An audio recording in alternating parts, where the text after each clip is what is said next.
हम शुरू करने जा रहे हैं लाइट का सेकेंड पार्ट। फर्स्ट पार्ट हमने बता दिया है, सेकेंड पार्ट में बतावेंगे एस्फेरिकल लेंसेस, एस्फेरिकल लेंसेज, और रेनबो के बारे में थोड़ा बताया जाएगा, डिस्पर्सन ऑफ लाइट, रेनबो, और 7 कलर्स, और 7 कलर्स को कैसे जोड़ के मिला करके फिर वाइट रंग कैसे बन जाता है, ये हम लोग देखेंगे। तो हम लोग जानेंगे एस्फेरिकल लेंसेज, एस्फेरिकल लेंस। जैसा वर्ड से मालूम है एस्फेयर, एस्फेयर से जो बना लेंस उसको एस्फेरिकल लेंस कहते हैं। लेंस हम लोग देखते हैं, लेंस हम लोग देखते हैं, जैसे आँख में जो चश्मा लगा हुआ है वह लेंस से ही बना हुआ है। कहीं लेंस ऐसा रहता है कि बीच में मोटा होता है, किसी को ऐसा लेंस लगता है चश्मे में जो बीच में पतला होता है। तो ये डिपेंड करता है कि आँख का पावर क्या है, और उसके हिसाब से आँख के जो डॉक्टर हैं लेंस निर्धारित करते हैं और उस तरह का लेंस पहनने के लिए देते हैं, बोलते हैं। तो हम लोग जाने एस्फेरिकल लेंस के बारे में। तो हम लोग जब मिरर पढ़े थे एस्फेरिकल मिरर, तो एस्फेरिकल मिरर में ये जाने थे कि हॉलो स्फेयर को काटते थे, हॉलो स्फेयर को काट करके एक तरफ से कलई कर देते थे और दूसरे तरफ से रिफ्लेक्शन का काम लेते थे। लेकिन यहाँ पर हम लोग जो काम करेंगे हॉलो नहीं रहेगा, वो सॉलिड स्फेयर रहेगा। और कैसा स्फेयर रहेगा? सॉलिड स्फेयर रहेगा, सॉलिड स्फेयर रहेगा और ट्रांसपेरेंट होना चाहिए, जो इस पार से उस पार उसमें लाइट चला जाए, तब उसको बोलेंगे, उससे जो काट कर बनाएंगे उसको एस्फेरिकल लेंस कहेंगे। तो जो स्फेयर है कांच का बना हुआ मान लीजिए कि है, इसका सेंटर सी है, इसमें क्या करते हैं ऐसा काट लेते हैं, ऐसा काट लिए तो ये बन गया, फिर एक और ऐसा काट लेते हैं सॉलिड स्फेयर से, तो काट लिए और दोनों को सटा दिए, काट दिए दोनों को सटा दिए, तो ऐसा फिगर बन गया, इसको लेंस कह दिए, इसको लेंस कहेंगे। जो दो खंड को एक साथ सटा दिए तो उसको लेंस कह दिए। और काटने में हम ऐसा भी तो काट सकते हैं, ऐसे भी काट सकते हैं, तिरछा करके काट दिए, तो सीधा काटे थे, तिरछा करके काट दिए, और दोनों को ऐसे करके सटा दिए, अपोजिट करके सटा दिए।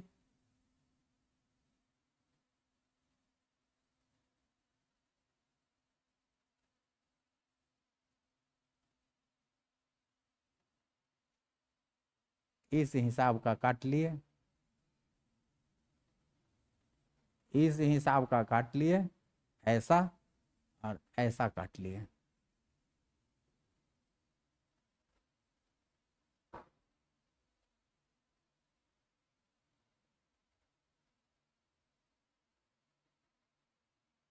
ऐसा काट लिए, उसको हम लोग सटा दिए, सटा के ऐसा बना दिए, एक इसको रख दिए और एक दूसरा हो गया, तो ये बन गया कनकेव, बीच में धसा हुआ है तो कनकेव लेंस कह देंगे, कनकेव लेंस कहेंगे। ये जो उठा हुआ है बीच में तो कन्वेक्स लेंस कहेंगे। तो हम लोग देखे कि स्फेयर से, सॉलिड स्फेयर से काट करके कन्वेक्स लेंस बना लिए, कनकेव लेंस बना लिए। ये दोनों का यूज हम लोग चश्मे में करते हैं और बहुत जगह करते हैं। इसको हम लोग पढ़ेंगे, इसका उपयोग पढ़ेंगे, इससे क्या क्या फिगर्स बनते हैं, ये सब हम लोग जानेंगे। तो एस्फेरिकल मिरर्स के बारे में हम लोग जाने, एस्फेरिकल मिरर्स नहीं, एस्फेरिकल लेंस के बारे में।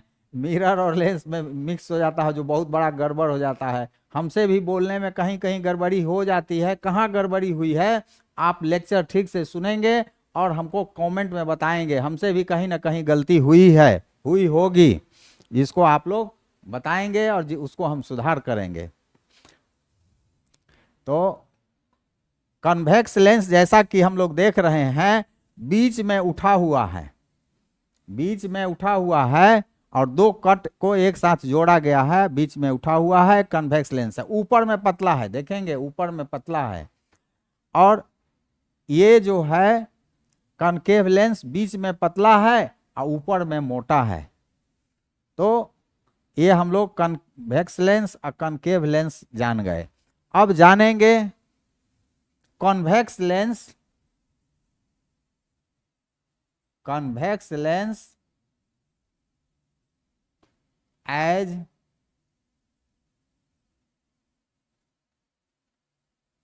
Converging lens, converging lens, convex lens as converging lens. Convex lens को कन्वर्जिंग लेंस भी कहा जाता है। कन्वर्जिंग क्यों कहा जाता है, तो पहले हम लोग कन्वेक्स लेंस तो बना लें। तो एक कन्वेक्स लेंस हो गया, और प्रिंसिपल एक्सिस हम लोग उसमें भी मिरर में पढ़े थे, इसमें भी प्रिंसिपल एक्सिस होता है।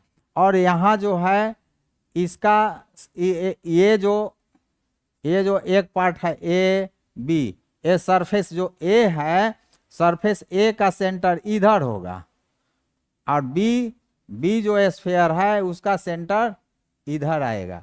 दोनों सेंटर को मिलाएंगे, दोनों सेंटर को मिलाएंगे, उसको बोल देंगे प्रिंसिपल एक्सिस। इतना याद रखें, प्रिंसिपल एक्सिस हो गया। अब कोई लाइट आ रहा है प्रिंसिपल एक्सिस के पैरेलल, मान लीजिए ये लाइट आया प्रिंसिपल एक्सिस के पैरेलल, ये भी लाइट आया प्रिंसिपल एक्सिस के पैरेलल। तो देखते हैं क्या कि ये ऐसे मुड़ता है, और ये इसका मिडिल पॉइंट, इसका मिडिल पॉइंट हुआ कन्वेक्स लेंस का, मान लीजिए मिडिल पॉइंट एम हुआ। तो ये इसके मिडिल पॉइंट और सेंटर के बीच में के दूरी को एफ कहेंगे। तो देखते हैं कि ये एफ से गुजरता है। जो पैरेलल लाइट आता है वो after passing through convex lens Passage through focus, ये भी फोकस से पार कर जाता है, ये भी फोकस से पार होता है। जो भी लाइन आ रहा है पैरेलल वो आएगा और फोकस से पार होगा, फोकस को पार करता है। तो हम लोग ये जाने कि जो प्रिंसिपल एक्सिस के पैरेलल लाइट रेज आता है वो फोकस पर आकर मिलता है, फोकस पर आकर मिलता है, और मिलने के बाद फिर अपने रास्ते में ही जाता है, जैसे आ रहा है वैसे ही जाता है, लेकिन फोकस पर मिलता है। तो ये क्या काम क्या कर, हाँ एक बात और जाने, पैरेलल लाइन कहते हैं कि पैरेलल लाइन आ रहा है, पैरेलल लाइन आ रहा है। तो पैरेलल लाइन कहाँ से आता है, तो जो खूब दूर है, बहुत दूरी पर वस्तु इल्यूमिनेशन है, प्रकाश देने वाला वस्तु है, वो उससे जो लाइट आता है उसको पैरेलल माना जाता है और पैरेलल आता भी है।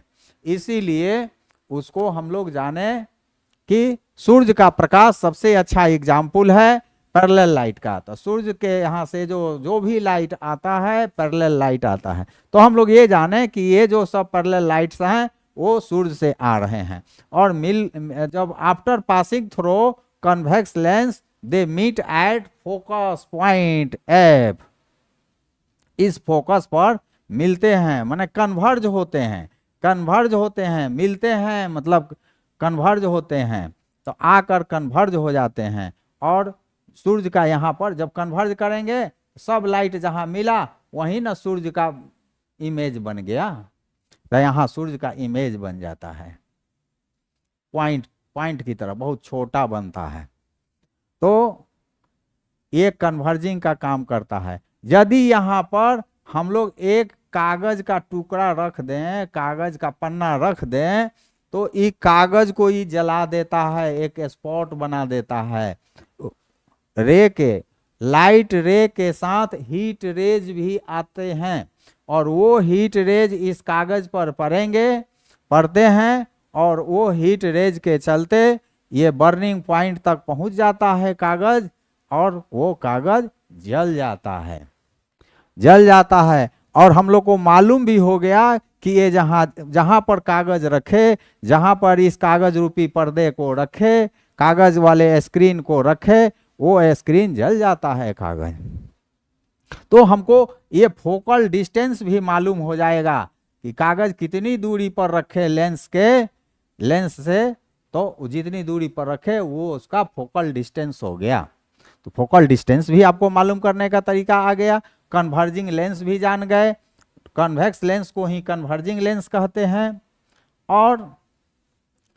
और इसका एक एक्सपेरिमेंट भी हम लोग देख लिए कि वो कागज पर जब पड़ता है तो उसका बर्निंग पॉइंट मतलब जलने वाला टेम्परेचर, वैसा टेम्परेचर पर पहुंच गया कि अब वो जल जाएगा। अब बर्निंग पॉइंट के बारे में कुछ कह सकते हैं, छोड़ देते हैं, नहीं कहेंगे बर्निंग पॉइंट के बारे में। इतने जाने कि बर्निंग का हर एक बॉडी का, हर एक चीज का बर्निंग पॉइंट होता है। कोनो चीज 50 डिग्री पर जल जाता है, कोनो 100 डिग्री पर जलता है, कोनो 500 डिग्री पर जलता है, सबका अलग अलग है।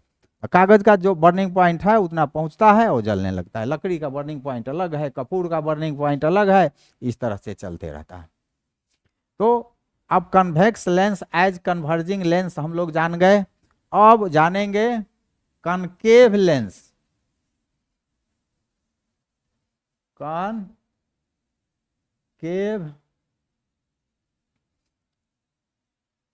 लेंस एज डाइवर्जिंग लेंस, माने इसको डाइवर्जिंग लेंस भी कहते हैं। क्यों कहते हैं? ये डाइवर्जन करता है, ये डाइवर्जन करता है। Concave lens as diverging lens. देखिए ये आपका कनकेव लेंस हो गया, इसका प्रिंसिपल एक्सिस भी होगा, इसका सीए है, इसका सीए है। अब इसका लेंस का मिडिल पॉइंट मान लीजिए कि एम हो गया। प्रिंसिपल एक्सिस के पैरेलल लाइट आया, पैरेलल लाइट ले आए। दो ही लाइट लेके चलें तो ज्यादा अच्छा है, अधिक लाइट लेके चलने से क्या फायदा। तो दो लाइट लेके चले तो एक लाइट ऐसे ऐसे हो जाता है,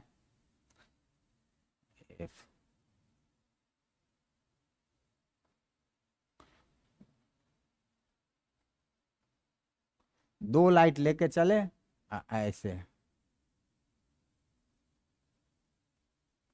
ऐसे चला जाएगा।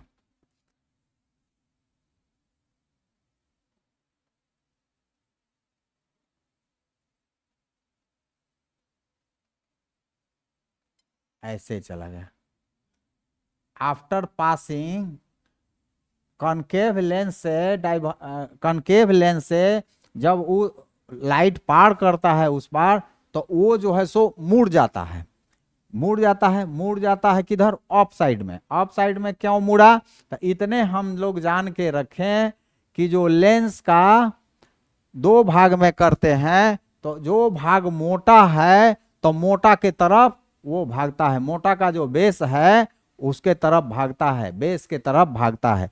तो ये जो मोटा पार्ट है तो इसका बेस ये है, ये मोटा पार्ट यहाँ से यहाँ, तो ये मोटा पार्ट का बेस ये है, तो बेस के तरफ लाइट भागता है। इतने याद रखें कि बेस की तरह लाइट भागता है। कॉनकेव लेंस में भी आप दो भाग में बांट दीजिए तो देखिएगा कि बीच में मोटा है, इसीलिए बीच जो मोटा है तो मोटे भाग को ही आप बेस कहेंगे। तो जो लाइट आया तो देखे ना कि मोटे के तरफ मुड़ रहा है, देखिए यहाँ मोटा है, मोटे की तरफ घूम रहा है, मोटा है, मोटे की तरफ घूम रहा है। इसी तरह से यह बेस की तरह घूम गया। यह बड़ी जानने की चीज है, ये आगे में लोग जानते हैं, उस पर बड़ी रिसर्च होता है, और वो हम आज ही बता दे रहे हैं कि वो बेस की तरफ घूमता है। तो बेस की तरफ घूम गया और आकर के उसको पीछे की तरफ जब जब घूम गया तो ये लाइट तो कभी मिलेगा नहीं, कभी नहीं मिलेगा। मिलेगा? ये लाइट एक चला गया ऊपर, ये ने चला गया नीचे, तब मिलेगा कहाँ से? कभी नहीं मिलेगा। तब मिलने के लिए क्या करेंगे? उसको पीछे बढ़ाएंगे, पीछे बढ़ाएंगे। तब पीछे बढ़ाएंगे, आफ्टर रिफ्लेक्शन जो रे का रास्ता है उसी रास्ते को पीछे बढ़ाएंगे। तब मिला कहाँ? जाके एफ पर मिला। जिधर से लाइट आ रहा था उधरे वाला एफ के तरफ गया। इस एफ को हम लोग चाहेंगे कि पर्दे पर उतार दें, जैसे उसको कागज पर उतारे थे कन्वेक्स में, वैसे यहाँ हम लोग कागज रखेंगे, उसका फोटो नहीं आएगा। ये जो फोकस है वर्चुअल फोकस है, सिर्फ काल्पनिक फोकस है, हम लोग देख नहीं पाते हैं, और ये हमेशा अनरियल है। ये फोकस अनरियल है, वर्चुअल है, और ये इससे गुजरने वाला लाइट डाइवर्ज हो जाता है। वैसे ही डाइवर्ज होता है जैसे कन्वेक्स मिरर में डाइवर्ज होता था, और उसका भी फोकस जो होता था इमेजिनरी होता था, वर्चुअल होता था। यहाँ भी फोकस इमेजिनरी है, वर्चुअल है। तो यहाँ concave lens as diverging lens हो गया। लगता है कि कहीं से ये आ रहा है, इधर से जब हम आंख करके देखेंगे, इधर जब हम आंख करके देखेंगे इधर से, तो दिखाई देगा कि ये लाइट जो आ रहा है एफ से आ रहा है, इस पॉइंट से आ रहा है, इस पॉइंट से आ रहा है लाइट। ये हमको यहाँ से समझ में आएगा। लेकिन जब चाहेंगे कि उसको पकड़ ले तो वो पकड़ाएगा नहीं। इसलिए नहीं पकड़ाएगा कि वो तो इमेजिनरी है। तो हम लोग जान गए। अब हम लोग जानेंगे images formed by convex lens. Image formed by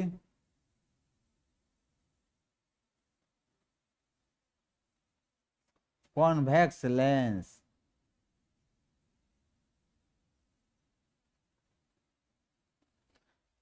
convex lens से जो इमेज बनता है उसका बारे में हम लोग विचार करेंगे। तो कनकेव लेंस में हम लोगों ने 4 पोजीशन देखा था। 4 पोजीशन जो देखे थे कि 4 पोजीशन से जो इमेज बनते थे उनके बारे में हम लोगों ने विचार किया था। एक पोजीशन था कि जो बहुत दूर पर हो मिरर से, एक था कि जो 2f है, 2f से बाहर है, 2f से बियॉन्ड है, उसके लिए हम लोगों ने किया था। फिर था कि f और 2f के बीच में था। एक था कि जो कनकेव मिरर है उसके सटे हुए, उसके नज़दीक जो है उस पर हम लोग विचार किए थे। तो इसमें भी 4 स्टेज पर विचार करेंगे, और ठीक ठीक उसी तरह से वहाँ कनकेव मिरर में जो आता था यहाँ कन्वेक्स लेंस में आएगा। तो हम कन्वेक्स लेंस एक बना लेते हैं पहले। ये सी हो गया, अलग अलग सरफेस का। ई सरफेस मान लीजिए ए हो गया, ई सरफेस बी हो गया, ए सरफेस का सेंटर सी हो गया, बी सरफेस का C1, इसका C1, बी सरफेस का C1, इसका C2। लेकिन दोनों करीब करीब बराबर होता है। ये मिडिल पॉइंट हो गया। अब हम लोग देखें सबसे पहले 1 नंबर कि when object is far from convex lens, when image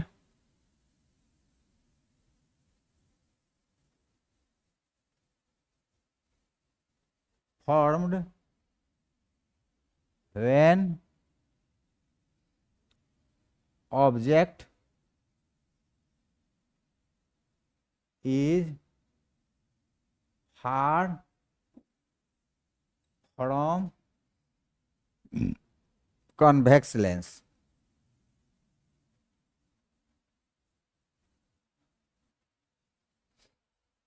Image formed when object is far from convex lens.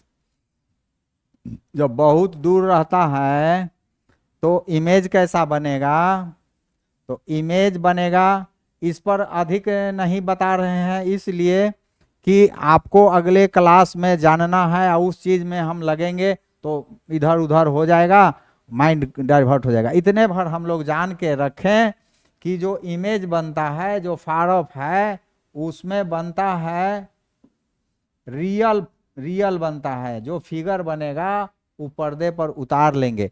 अब आगे हम लोग को पढ़ना है कि बनेगा तो कहाँ बनेगा, बनेगा तो कहाँ बनेगा। तो इस चीज का हम लोग को क्लास 7 में नहीं पढ़ना है, तो हम उसमें घुसने भी नहीं जा रहे हैं। तो रियल बनेगा, जो इमेज बनेगा वो रियल बनेगा। इन्वर्टेड बनेगा, इन्वर्टेड, इन्वर्टेड मतलब मूड़ी ऊपर है, तब जो फिगर बनेगा उसमें माथा नीचे दिखेगा, पैर ऊपर दिखेगा। ये धरती जो है, जिस धरती पर पैर रखे हैं, लगेगा कि ऊपर धरती है, मुड़िया नीचे लटका हुआ है, माथे नीचे लगा हुआ। तो रियल हुआ, इन्वर्टेड हुआ। और जो फिगर बनेगा, जो इमेज बनेगा, छोटा बनेगा, बहुत छोटा बनेगा। जितने दूर है उतने छोटा बनेगा। तो डिमिनिश्ड, डिमिनिश्ड होता है। डिमिनिश्ड मतलब छोटा। Real, inverted and diminished. अब हम लोग जाने image formed when object is beyond 2f, इसको f कहते हैं। ये पूरे दूरिया को 2f कह देते हैं, 2f कह देते हैं, पूरे दूरी को 2f कह देते हैं। तो दूसरा पॉइंट क्या लिखें कि image formed, image formed when object is, object is beyond, beyond मतलब बाहर, दूर, बियॉन्ड 2f, 2f से दूर है। तो इस स्थिति में भी, इस स्थिति में भी जो बनेगा इमेज वो रियल होगा, इन्वर्टेड होगा, रियल होगा, इन्वर्टेड होगा, और smaller than object, smaller than object, छोटा ही बनेगा। ऑब्जेक्ट जो है उससे छोटा बनेगा। और तीसरा पॉइंट क्या हम लोग लें, तीसरा पॉइंट, तीसरा पॉइंट होगा इमेज फॉर्म्ड,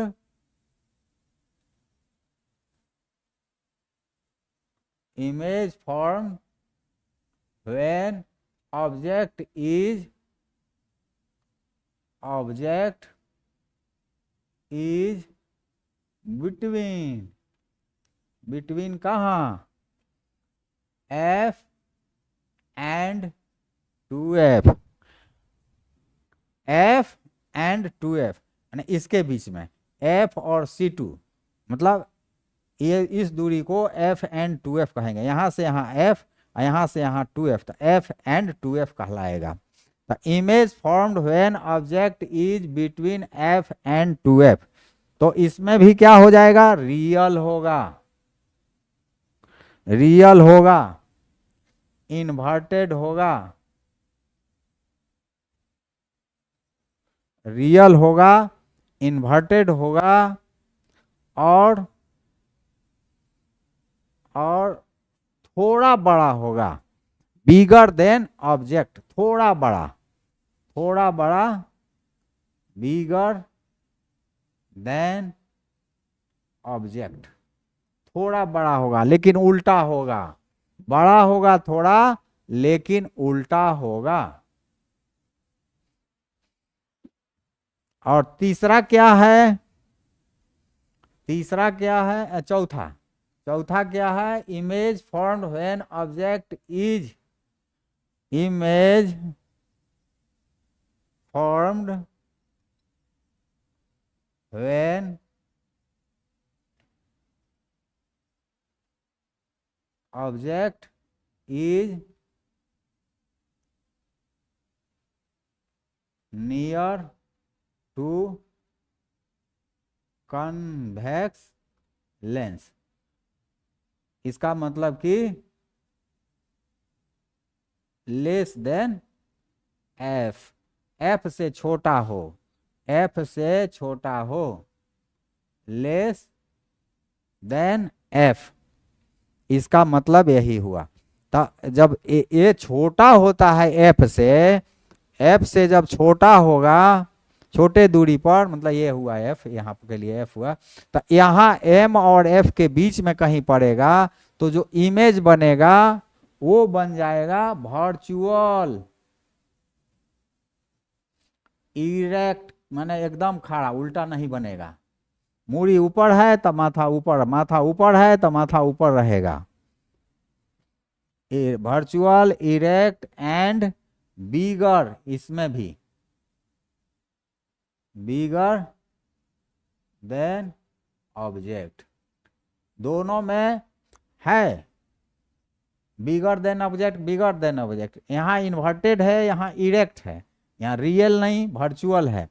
वर्चुअल मतलब इस फिगर को, इस चित्र को, इस इमेज को हम कागज पर नहीं उतार पाएंगे, कागज पर नहीं उतरेगा। तो ये हम लोग का image form by convex lens के चार कंडीशंस हैं, उसको जाने।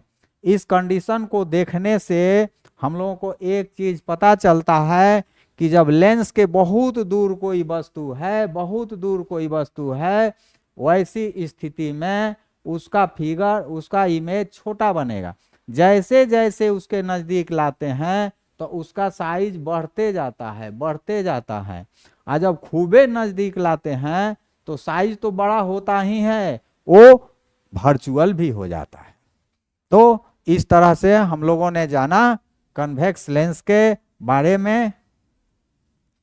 अब कन्वेक्स लेंस को हम लोग यूज करते हैं कि एक और नाम उसको हम लोग दिए हैं मैग्नीफाइंग ग्लास।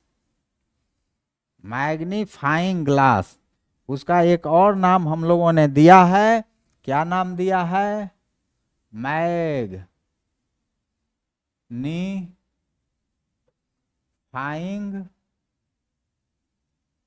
ग्लास।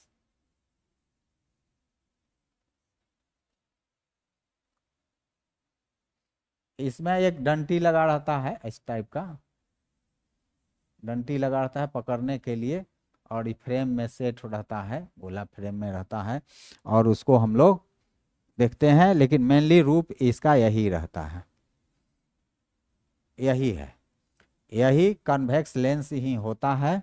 और जैसा कि नाम है मैग्नीफाई, मैग्नीफाई मतलब बड़ा करके देखना, किसी चीज को बड़ा करके देखना मैग्नीफाई हो गया। मैग्नीफाइंग ग्लास मतलब कि किसी छोटे चीज को बड़ा कर देना, करके दिखाने वाला ग्लास को मैग्नीफाइंग ग्लास कहते हैं।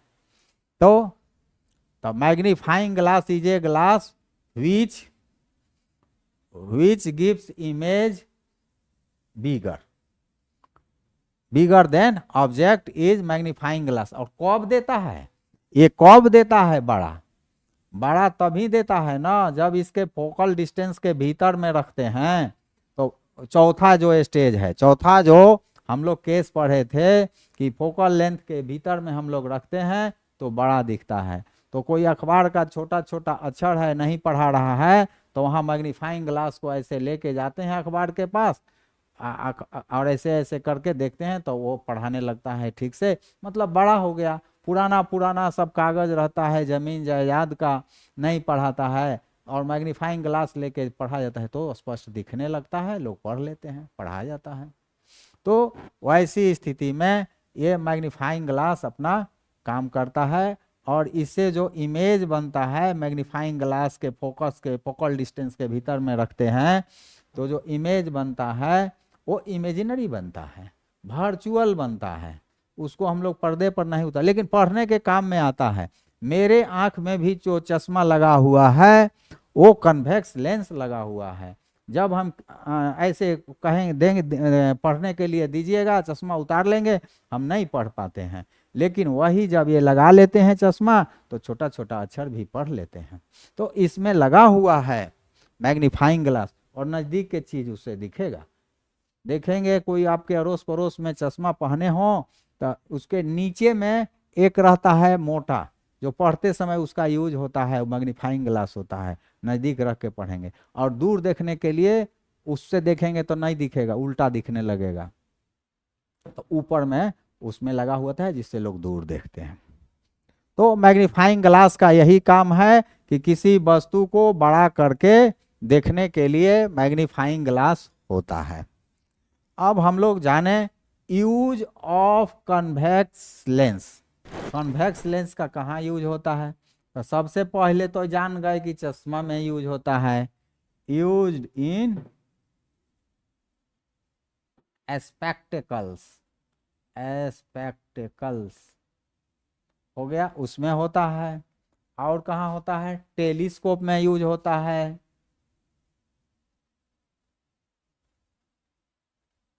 टेलीस्कोप में यूज होता है। और एगो बाइनोकुलर्स होता है, यह भी एक टेलीस्कोप ही होता है। तो बाइनोकुलर्स में भी होता है, यह भी एक टेलीस्कोप ही है, दूरबीन ही है, यह भी एक दूरबीन ही है, इसमें भी यूज होता है। और बहुत यूज है। दूसरा for reading, for reading small letters.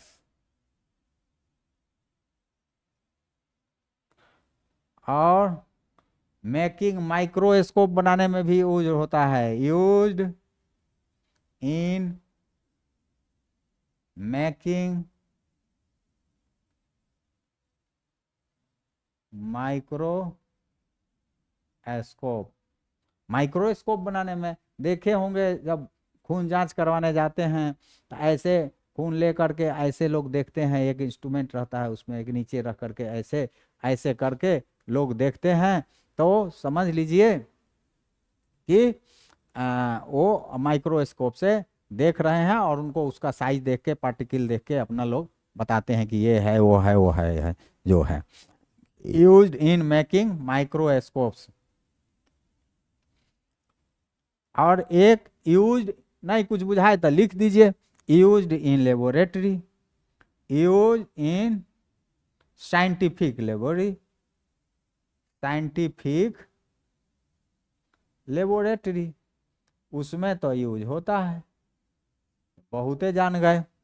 Used in spectacles, चश्मा में, टेलीस्कोप में, बाइनोस्कुलर में, स्मॉल लेटर्स को पढ़ने में, माइक्रोस्कोप बनाने में, लेबोरेटरी में यूज करते हैं कन्वेक्स लेंस का।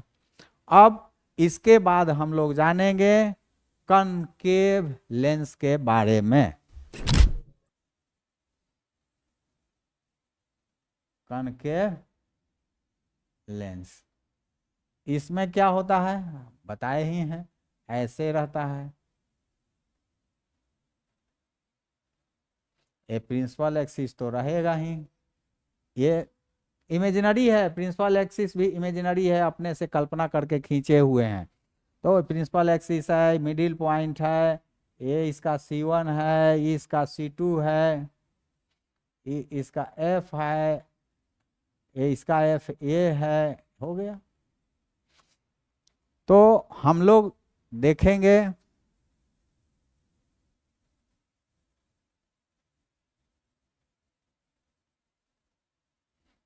सेम ही रहता है, तो इसीलिए हम थोड़ा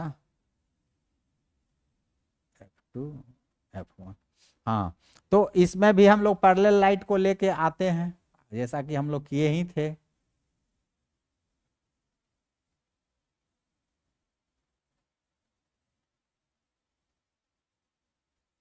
इस पर मिला F पर,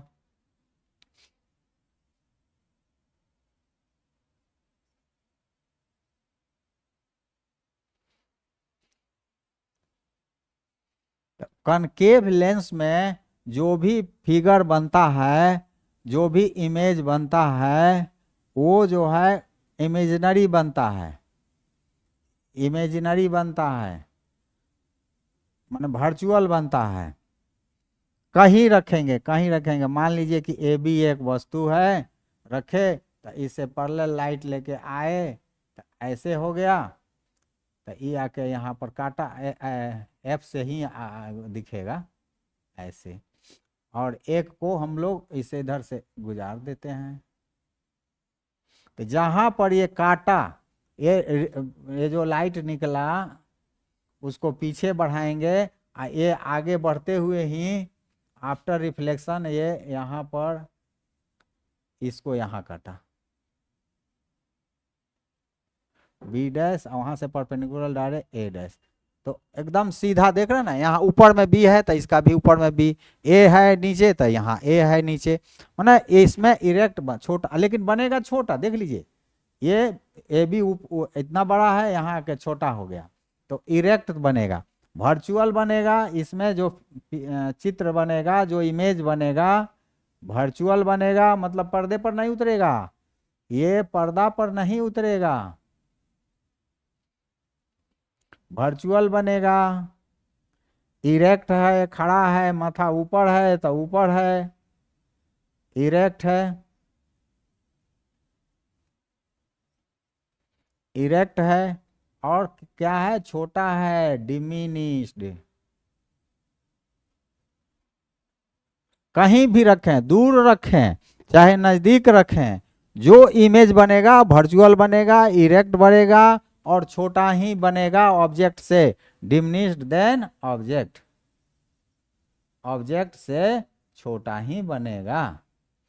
तो कनकेव लेंस में यही हुआ। हम लोग उधर देखे थे कि कन्वेक्स मिरर में भी यही स्थिति बनती थी, ठीक यही बनता था, वहां भी वर्चुअल था, इरेक्ट था, डिमिनिश्ड था, एक कभी भी बड़ा नहीं हो सकता है कनकेव लेंस में, और कन्वेक्स मिरर में हमेशा एक ही जैसा है। अब ये भी कनकेव लेंस जो है डाइवर्जिंग का काम करता है, कनकेव लेंस डाइवर्जिंग का काम करता है, लाइट को डाइवर्ज करता है, और वहां भी कन्वेक्स लेंस, कन्वेक्स मिरर जो था वो भी डाइवर्ज का ही काम करता है था, इसीलिए दोनों का फिगर, दोनों का इमेज जो है सेम बनता है।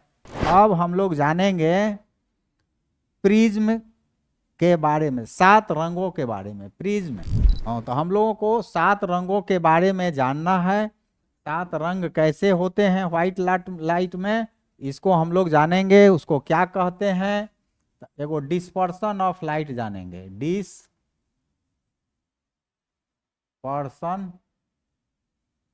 ऑफ लाइट, लाइट का डिस्पर्सन, रंगों में बंटना, डिस्पर्सन ऑफ लाइट, इसका खोज किए थे न्यूटन ने, इसका खोज किए थे न्यूटन, न्यूटन किए थे 1665 में, 1665 में न्यूटन खोज किए कि जो व्हाइट लाइट है 7 रंगों से बना हुआ है। इसके लिए उन्होंने क्या किया कि एक प्रिज्म को लिया, प्रिज्म जो है, प्रिज्म के बारे में थोड़ा बता दें। प्रिज्म ऐसा होता है,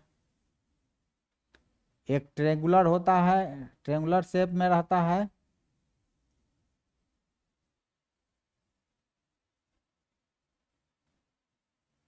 ऐसा होता है, इसमें दोनों साइड पर ट्रेंगल टाइप के होते हैं, और नीचे एक समझ लीजिए कि ऐसे, एक ऐसे रहता है, एक मान लीजिए बेस हुआ, बेस ऐसे पड़ा हुआ है, फिर ऐसे होता है,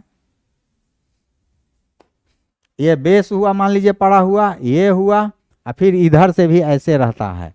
तो इस तरह से प्रिज्म होता है, जैसा कि ये हो गया, इस रूप में रहता है, इस रूप में ये रहता है। एक ऐसे ऐसे ये सरफेस हो गया, एक सरफेस हो गया, एक और रेक्टेंगुलर सरफेस नीचे से हो गया, इधर से ट्रेंगल ट्रेंगल टाइप का दिख रहा है ना, इधर से ट्रेंगल रहेगा, इधर से ट्रेंगल रहेगा, ऐसा रहता है। तो ये प्रिज्म होता है, तो इसी से रिफ्लेक्ट होता है। तो ये इन्होंने तो ऐसा प्रिज्म का फिगर हमने दिखा दिया, प्रिज्म आप समझ गए। और लेकिन जनरली इसका जो फिगर बनाते हैं एक ट्रेंगल बना देते हैं, ऐसा एक ट्रेंगल बना देते हैं। तो इस पर इस प्रिज्म पर उन्होंने लाइट को डाला, लाइट को डाला न्यूटन ने, न्यूटन जो लाइट डाले उजला रंग का, और इससे जो लाइट निकला वो 7 रंग में बंट गया, ऐसा बन गया।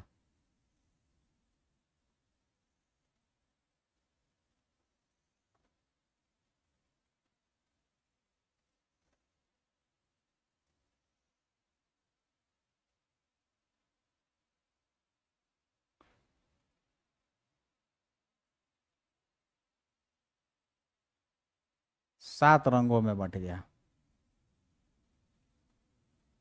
और यहां पर रख दिए व्हाइट,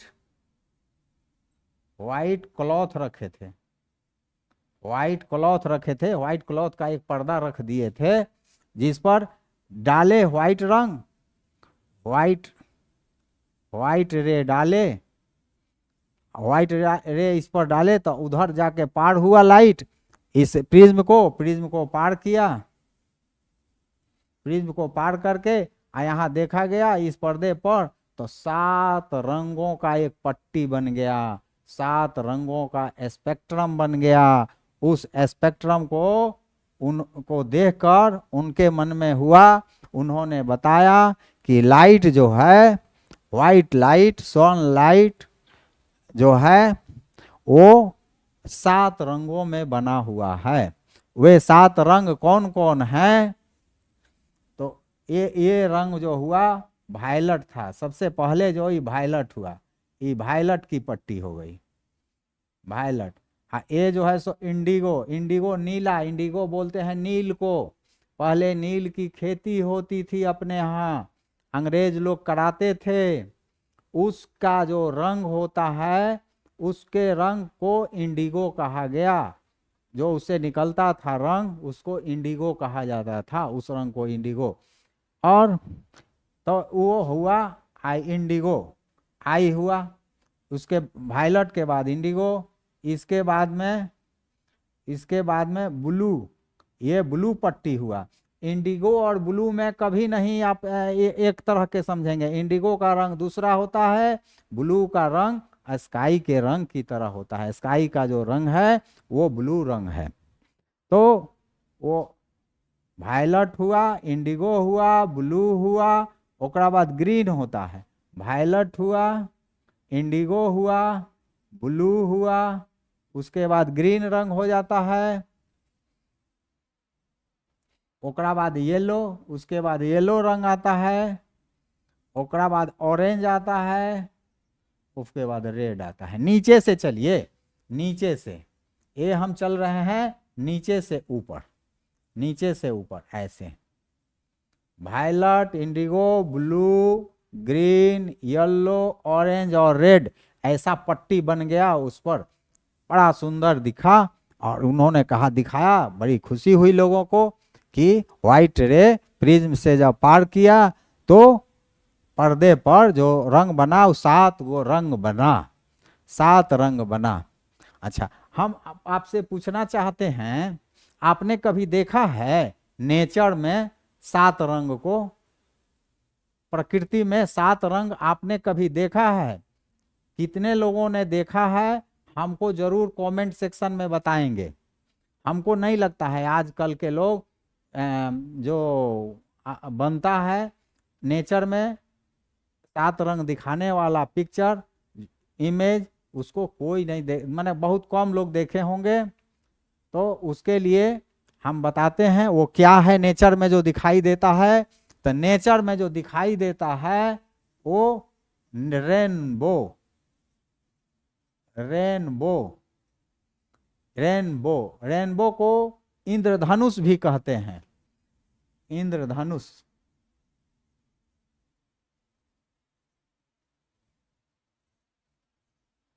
इंद्रधनुष। यहाँ पर्दे का काम व्हाइट क्लॉथ का पर्दा किया, व्हाइट उजला रंग का पर्दा किया है। देखें वहां कौन काम किया था। तो जैसे ही वर्षा समाप्त होती है, चाहे हल्के हल्के वर्षा हो रही है आसमान में, वैसे ही मान लीजिए सूर्य पश्चिम में है तो पूरब में आसमान में एक पट्टी दिखाई देता है रंगों का, रंगीन गोला धनुष जैसा, एकदम धनुष जैसा, धनुष देखे होंगे वैसा धनुष जैसा दिखाई देता है। स्पेक्ट्रम ऐसा, ऐसा धनुष जैसा दिखाई देता है। उसमें रंग सब रहता है, सातों रंग रहते हैं, इसमें सातों रंग रहते हैं, आसमान में दिखाई देते हैं। और ये एकदम धनुष की तरह होता है, इसीलिए इसको धनुष नाम दिया गया। इंद्र तो वर्षा का सूचक है, इसीलिए इसको नाम इंद्रधनुष, माने इंद्र का धनुष है, ऐसा लोग बोलते हैं अपने यहाँ इंडिया में। इसको इंग्लिश में रेनबो कहते हैं। तो ये होता कब है, जब आसमान में वर्षा समाप्त हो गया रहता है, लेकिन हल्का हल्का बादल भी रहता है और हल्का हल्का वर्षा भी रहती है। चाहे वर्षा छूट भी गया रहेगा तो ड्रॉपलेट्स जो वाटर के हैं, ड्रॉपलेट्स जो हैं वाटर के, इस तरह से है तो होते हैं, ऐसे ही ना ड्रॉपलेट्स होते हैं। देखिए प्रिज्म की तरह इनका रूप दिख रहा है ड्रॉपलेट्स के, ख्याल करें ऐसे ही ड्रॉपलेट्स हैं, ये प्रिज्म की तरह दिख रहे हैं। तो इनसे जब कोई लाइट पार करता है तो ये लाइट पार करेगा तो 7 रंग में बांटेगा कि नहीं, प्रिज्म की तरह है। प्रिज्म का गुण हम लोग पढ़िए लिए कि 7 रंगों में बांट दिया, न्यूटन ने कर लिया एक्सपेरिमेंट, तो हम लोग भी समझिए कि कर लिए, तो कर लिया तो 7 रंग में बांटेगा कि नहीं। तो 7 रंग में बांट दिया। अब बांटने के बाद वहां पर्दा कहाँ है, आसमान में पर्दा तो नहीं है, तो पर्दे का काम कर दिया बादल, वो लाइट जाके बादल पर पड़ता है, तो बादल पर पड़ता है तो इस तरह का धनुष जैसा दिखाई देता है। लेकिन यहाँ जो ये किए थे, अलग अलग रंगों की पट्टी बनी थी, यहाँ पर अलग अलग रंगों की पट्टी नहीं बन पाती है, लेकिन बड़ी सुंदर सुहावना देखने को मिलता है ये रेनबो। क्यों अलग अलग पट्टी नहीं बनती है, तो ये बूंद है, ये बूंद है, ये अलग अलग जो बूंद हैं सब न करता है, तो उसका मान लीजिए कि लाल उसका ब्लू पर चढ़ गया, ब्लू पर ऐसे ऐसे लाइट पर चढ़ जाता है, जिसके चलते दिखता तो है रंगीन, लेकिन अलग अलग पट्टी नहीं दिखाई देता है रंगों का। ये रेनबो हुआ जो नेचर में है, और रेनबो बेस्ट एग्जाम्पल है डिस्पर्सन ऑफ लाइट का। और भी हम लोग देखते हैं, अब हम लोग कहाँ देखते हैं, साबुन का बुलबुला देखते हैं, मेला बाजार में ऐसे बुलबुला बेचने वाला ऐसे बुलबुला फूकता है, तो हम लोग भी खरीदते हैं, और खरीद करके फूकते हैं, देखते हैं गोला है, और उसमें देखते हैं क्या रंगीन दिखने लगा, पानी था, साबुन था, और जो उसमें दिखता है कि रंगीन दिखने लगता है, ऐसा होता है। जो सीडी है, जो सीडी होता है वो भी इधर उधर घुमाने से उसमें भी दिखता है कि लगता है कि उसमें रंग दिख रहा है, रंग दिख रहा है, लेकिन वैसा रहता नहीं है, वहां भी डिस्पर्सन ऑफ लाइट के कारण ही होता है। और जो बुलबुला है, सोप बबल, वो भी डिस्पर्सन ऑफ लाइट के कारण ही उसमें भी भिन्न भिन्न रंग दिखाई देते हैं। तो हम लोगों ने डिस्पर्सन ऑफ लाइट जाना, रेनबो को जाना। अब जानेंगे कि लाइट को तो 7 रंगों में बट गया, व्हाइट रे 7 रंग में बट गया। अगर 7 रंग मिला दें तो क्या व्हाइट रंग बन जाएगा, ये हम लोग जाने। 7 कलर्स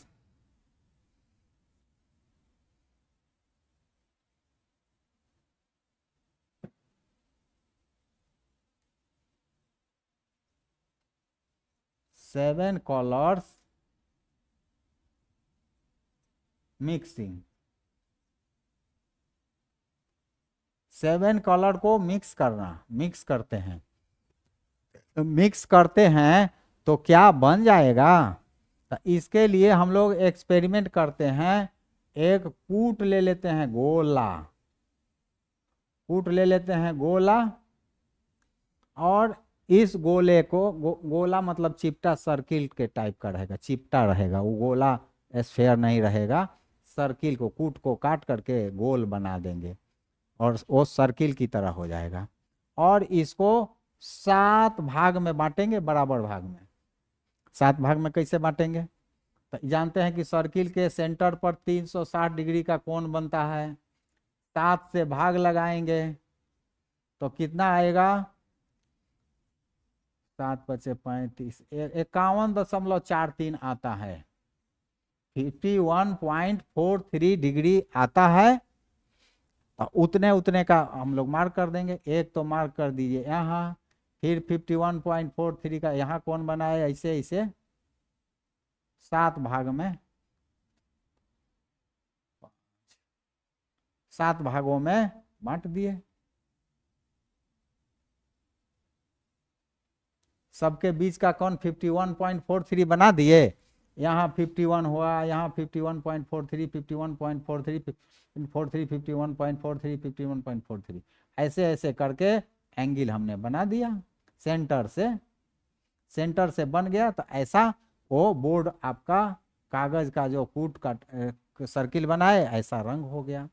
अब उसको क्या करते हैं कि 7 जो रंग हैं, 7 रंग, वायलट, इंडिगो, जैसे वायलट, इंडिगो, ब्लू, उसके बाद ग्रीन, उसके बाद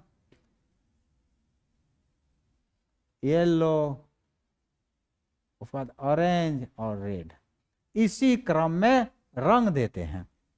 पेंट से रंग देते हैं, अलग अलग पेंट से रंग देते हैं। चाहे ये भी कर सकते हैं कि ऐसा ऐसा कागज, वायलट ऐसा तिनकोनिया काट दिए, इंडिगो का काट दिए, इंडिगो वाला कागज काट दिए, इंडिगो के रंग वाला कागज को काट दिए, ब्लू रंग का कागज काट दिए, ग्रीन रंग का कागज काट दिए, येलो रंग का कागज, ऑरेंज का, रेड का, सब कागज काट काट के इसमें साट दिए। साट करके एक वो क्या करेंगे कि सुआ जो होता है, मोटा निडिल इसमें लगा देंगे। लगा करके ऐसे ऐसे टाइप के निडिल लगा दिए, ऐसे करके घुमाते हैं, ऐसे घुमाते हैं, नीचे में वो है, घुमाते हैं और देखते हैं क्या, घुमाएंगे चाहे जमीन पर भी घुमा के छोड़ देंगे, तो देखते हैं क्या कि उसका रंग जो है उजला दिखता है।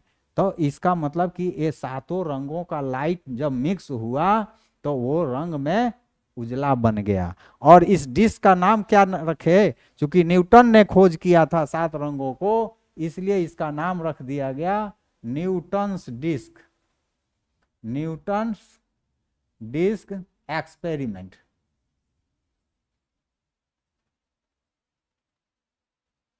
न्यूटन्स डिस्क एक्सपेरिमेंट, इस डिस्क को नाम दे दिए न्यूटन डिस्क। और न्यूटन डिस्क एक्सपेरिमेंट से 7 कलर को मिक्स कर दिए, हो जाता है राइट, 7 कलर के लाइट मिक्स होता है, और मिक्स होने से व्हाइट रंग मिल जाता है। तो व्हाइट रंग मिल गया तो साबित हो गया कि व्हाइट रंग 7 कलर से बना हुआ है। तो 7 कलर से बना हुआ है। अब हम लोग जो है एक और काम कर सकते हैं। लट्टू देखे होंगे, लट्टू होता है जिसके नीचे एक नुकीला कील लगा होता है, लकड़ी का बना होता है, उस पर भी 7 रंग ऐसे रंग देंगे, एकदम बराबर बराबर बराबर चारों तरफ से रंग क्या, उस लट्टू को घुमा देते हैं धरती पर। तब क्या होता है, वो घूमता है तो लगता है कि उजला घूम रहा है। लट्टू का माथा जो टॉप है, टॉप का टॉप उजला दिखाई देने लगता है, रहता है रंगीन, दिखाई देगा उजला। तो हम लोगों ने जान गया कि डिस्पर्सन ऑफ लाइट जो है को जाना, 7 कलर्स को जाना, न्यूटन डिस्क को जाना, फिर लट्टू को भी घुमा करके देख लिया। इस तरह से हम लोग का ये लाइट चैप्टर समाप्त हुआ। और हमको इजाज़त दीजिए आज के लिए, और आपसे अनुरोध है कि आप एक्सलेट एकेडमी को सब्सक्राइब करें, और सब्सक्राइब करें ताकि जो भी हम रिलीज करें वीडियो फिजिक्स का वो आप तक जल्दी चला जाए। फिजिक्स चाहे अदर एनी सब्जेक्ट साइंस का हम डालेंगे धीरे धीरे, जो आप तक पहुंच जाए और उसका लाभ आपको मिले, और हमारा प्रोत्साहन करते रहिए। Thank you.